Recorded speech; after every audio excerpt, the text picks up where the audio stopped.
Ram truck chrome badges modified. How are they coming along?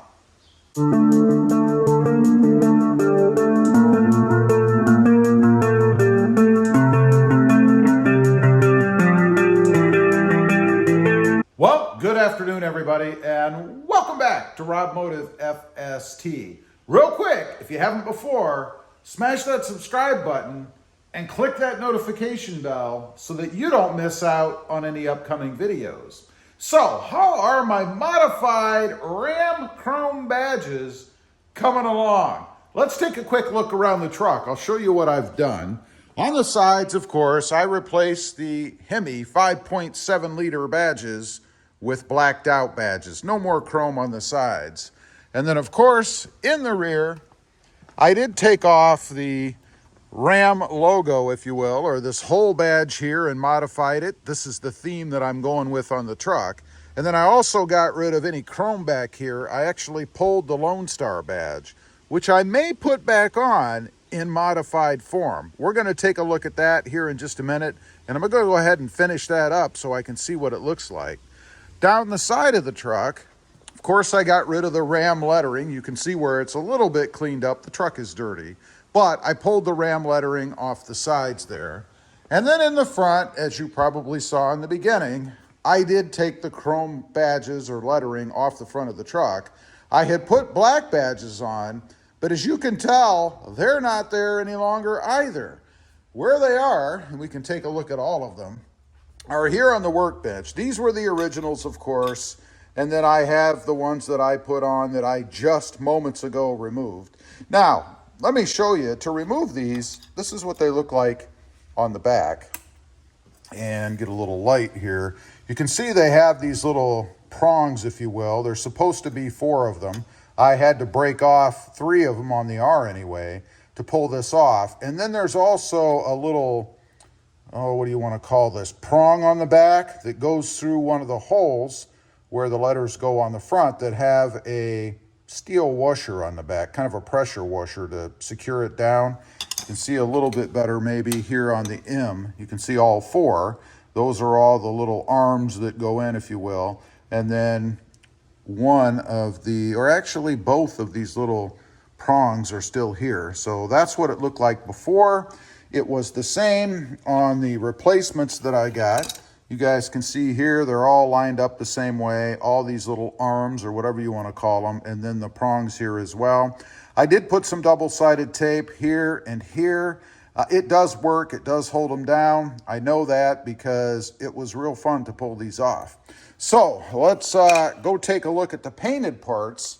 No more chrome, obviously. The blacked out, I'll save for later. I can always put them back on if I want.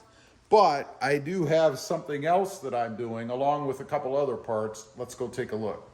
Okay, here are the painted parts. I actually brought them in the house so they could dry in a less humid, more temperature controlled area. But as you can see, I have the tow hooks here. That's going to be a project coming up. I did paint them red. They actually came, I believe they were black. And there's a video of doing all the painting and stuff on these. But this is what they look like. Same color as what is in the Ram badge on the tailgate.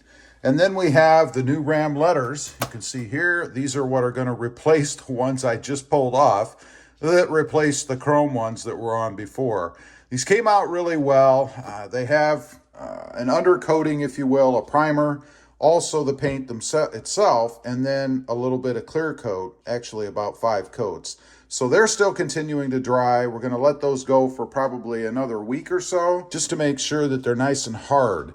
I had an experience before where I only let them dry a week, another job that I had done, and they were soft. So I actually left fingerprints in the part itself. It was actually tow hooks for a Jeep Gladiator. So I learned my lesson there. Now, the Lone Star badge I mentioned, this was chrome, of course. I painted this black. You can see, same process, primer, and then the paint itself, and then a clear coat. And in the Texas part here is where these little cutouts are supposed to go. These are actually plastic welded in the back. You can see there's a little prong on them, if you can make that out. That was actually plastic welded. I used a Dremel tool kind of cut away the weld part, the melted plastic, if you will, out of the holes that were in the back of this part. Came out really well. Didn't really mess anything up, so that made me happy. But now it's time to go ahead and put these pieces back in, kind of like a little mini puzzle, if you will. To do that, I'm just going to use some glue. This is a rapid fuse glue. Hopefully it actually fuses the plastic. That's my plan. That's my hope. You have to be careful when you're using this though, because if you get it on any of the painted surfaces, it will eat the paint. So you want to make sure that you only get it on the surfaces that you're trying to glue to, because it'll mess everything else up. I've done it. I'm going to put some just in the little holes here, and just a very little bit. These things weigh nothing, so it's not like it's going to take a ton of force to hold them in. And then I'll flip it over, and on the back side where this little prong is, it will protrude through. I'll put just a little thin layer of glue on that to kind of fuse it into the piece itself. So let's go get set up and we'll do that. Okay, all set up in here. We're going to go ahead and make an attempt to glue these pieces back in. They're all sitting right down here in front of me, along with some glue. And by the way, if you want to know what the glue is, it's just a DAP. It says fast curing rapid fuse. Dries in 30 seconds, sets in 30 seconds, and it's supposed to be 40% stronger than polyurethane. I don't know. We shall see. So all I'm going to do, I'm just going to put a couple dabs of glue inside. Then I'm going to stick the part. We're going to start with the white part here. And then once I get them all in, we're going to flip around and put a little dab of glue across this part that was actually plastic welded. So let's go ahead. Wish me luck. Hopefully I don't get this stuff anywhere it's not supposed to be, because it will damage the paint. And of course, I don't want that to happen. And it should fit right down in there because it came out of there. Just like so. And there's the part actually inside. I'm gonna put a little pressure on it here for a minute. See what it looks like on the other side. Yeah. On the other side, I don't know if you can see, but as compared to the hole that's open down here, there it is filling the space. That's where we're going to put a little glue on the back side to make it stay in there, hopefully. And like I said, I'm just going to hold it for a minute. I'm going to do the same process to the rest, and then we'll flip it over, and I'll show you the back side.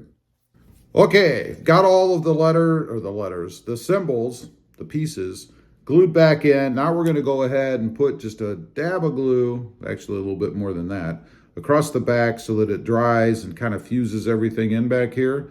So that's pretty simple. This is the easiest part. Go ahead and wipe off the tip. Now we're just going to squeeze some glue in here. Okay, so that gets everything set in there. I'll leave this sit for about 30 seconds or so, and then I'll come back on and show you the front. Got everything glued in the back. You can see there, it's still a little shiny. Not so confident that it dries in 30 seconds, but that's what the directions say. So let's flip it around. There's what it looks like. You guys can see there's the Texas state with the red, white, and blue in it. I'm not sure yet still if I'm going to put it on the truck or not. We shall see.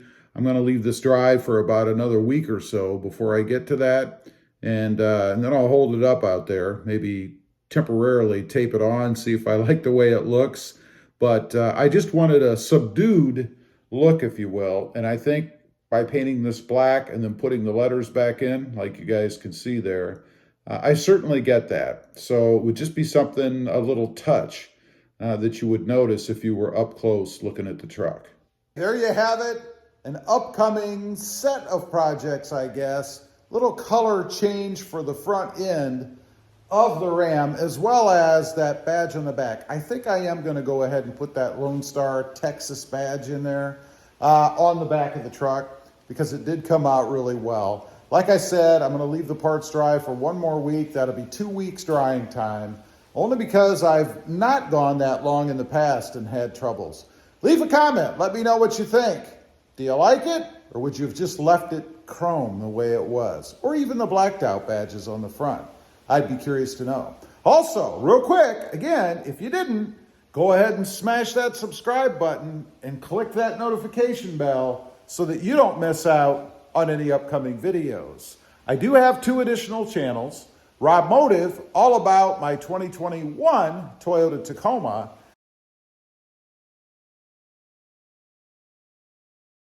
And Rob Motive JT, about Jeep Gladiators.